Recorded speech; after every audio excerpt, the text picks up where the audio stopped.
সংগ্রামী জনতা, আসসালামু আলাইকুম ওয়া রাহমাতুল্লাহ।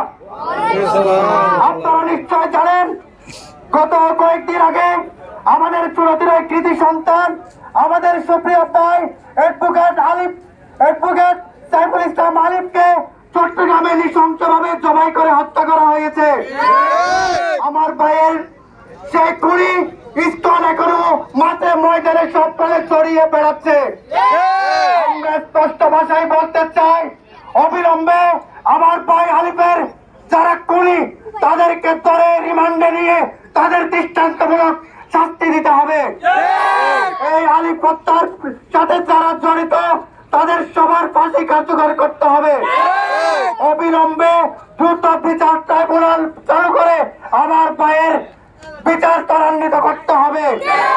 আমরা অতি সত্তর কোন ধরনের তালবাহারা ছাড়া আমার ভাইয়ের বিচার চাই। এই বিচারে কোন ধরনের প্রহসন এবং কোন ধরনের বিলম্ব করা চলবে না। গত 5ই আগস্টের আগে আমরা এখানে আমাদের চুলাতিতে যে বিক্ষোভ মিছিল করেছিলাম, এর পরবর্তীতে এখানকার ভারতীয় দালালেরা আমাদের বিরুদ্ধে অ্যাকশন নিতে চেয়েছিল। ভাগ্যের নির্মম পরিহাস, এর একদিন পরেই হাসিনা তার ঠিকানা পালনে চলে গিয়েছিল।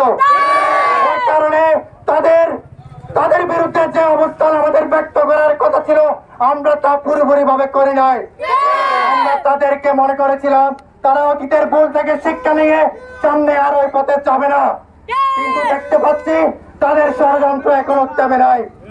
আমরা স্পষ্ট ভাষায় তাদেরকে সাবধান করে বলতে চাই, ইসকন লীগের নামে আপনারা যদি আর কোন ধরনের পদক্ষেপ নেন, বাংলার মানুষ আপনাদেরকে শেষ করে ছাড়বে ইনশাআল্লাহ।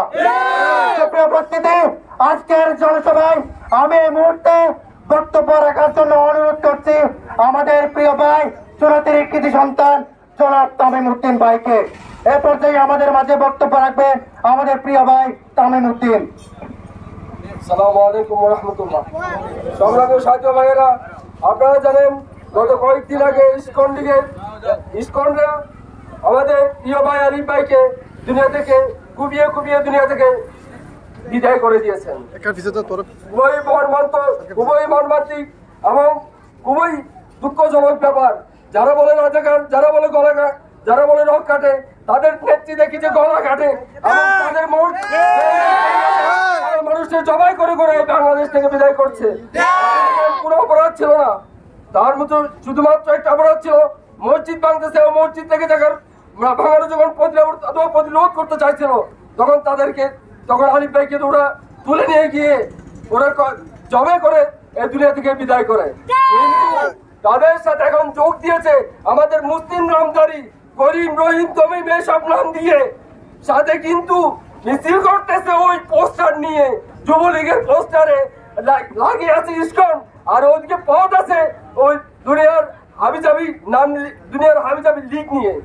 অথচ এরা করতেছে কি, এই নিরপরাধ মানুষের উপর যা ইচ্ছা তা দিয়ে এই মানুষদেরকে জুলুম করে এই দুনিয়া থেকে বিদায় করার চেষ্টা করতেছে। অবসর থেকে তাদের যে অভ্যাস, এই অভ্যাস এখন আমার মনে হয়তো যায় নাই। তাদের সাবধান হওয়া উচিত।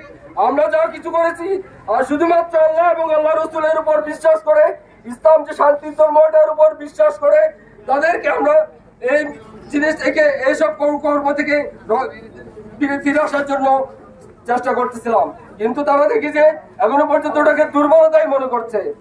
সংগ্রামী সাথী বন্ধুরা, এই মুহূর্তে আপনারা আজকে আমাদের সাথে যে সমর্থন দিয়েছেন এই জন্য আন্তরিকভাবে ধন্যবাদ জানাচ্ছি। এবং অন্যায় এবং জুলুমের বিরুদ্ধে সামনে যদি কোনো সিদ্ধান্ত আসে, আপনারা আমাদের সাথে থাকবেন ইনশাআল্লাহ। সবাইকে আন্তরিক শুভেচ্ছা এবং ধন্যবাদ জানিয়ে শেষ করছি। আসসালামু আলাইকুম ওয়া রাহমাতুল্লাহ। সেই আমাদের আনোয়ার ভাইকে এই পর্যায়ে বক্তব্য রাখার জন্য অনুরোধ করছি। এই পর্যায়ে বক্তব্য রাখবেন আমাদের বিপ্লবী বড় ভাই জনাব আনোয়ার ভাই।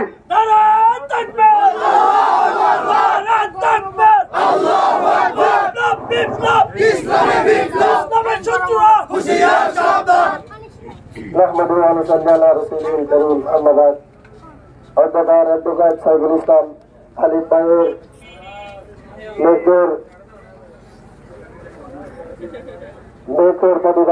মেয়ের প্রতিবাদে বিক্ষোভ পরবর্তী সবার আজকে সম্মানিত উপস্থিতি তাওহীদি জনতা, আসসালামু আলাইকুম ওয়া রাহমাতুল্লাহ। আমরা দীর্ঘ 17 বছর এভাবে কথা বলতে পারিনি। শুধুমাত্র ভারতীয় দালাল, আওয়ামী লীগ, যুবলীগ, ছাত্রলীগ, টোকাইলীগ, কৃষিলীগ, মামলা লীগ, আনসার লীগ, এদের কারণে আমরা ইস্কন লীগ বলতে কিছুই বুঝি না, শুধুমাত্র আওয়ামী লীগ। ইস্কন লীগ ছিল না আওয়ামী লীগ, ইস্কন লীগ বুঝি না যুবলীগ, ইস্কন লীগ মানেই ছাত্রলীগ, ইস্কন লীগ মানেই চাঁদাবাজ লীগ। আমরা গত 3 মাস ওদেরকে শান্তিতে ঘুমাতে দিয়েছি।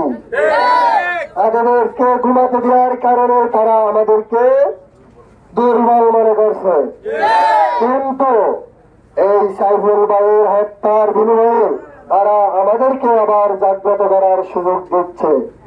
আমরা তাদেরকে বাংলাতে আর থাকতে দিব না। বিশেষ করে ছেলেটির যুবলীগ, ছাত্রলীগ, আওয়ামী লীগ, চাঁদাবাজ লীগ, টোকাই লীগ, মামলা লীগ, তাদেরকে আমরা দেখে ছাড়বো ইনশাআল্লাহ। হয়তো তারা দেশ থেকে পালিয়ে যাবে, ওই ভারতীয় রাজাকারের ভারত যাবে, না হয় আমরা যাব। তাদেরকে আমরা আর এই আস্তানায় থাকতে দিব না। আমার সোনার বাংলায় তাদের জায়গা আর হবে না ইনশাআল্লাহ। আমরা এই আলিফ হত্যার মামলার, এই আলিফ হত্যার প্রতিবাদ এবং আলিফ হত্যাকারীদের সাথে যারা জড়িত আছে তাদেরকে শাস্তির আওতায় এনে শাস্তি দেওয়ার জন্য মহামান্য প্রধানমন্ত্রীর কাছে অনুরোধ জানাচ্ছি। মহামান্য প্রধান উপদেষ্টা যারা ডক্টর ইউনূস সাহেবের কাছে অনুরোধ জানাচ্ছি। আমি আমার বক্তব্য দীর্ঘায়িত না করে আমার বক্তব্য এখানে শেষ করছি। আসসালামু আলাইকুম ওয়া রাহমাতুল্লাহ।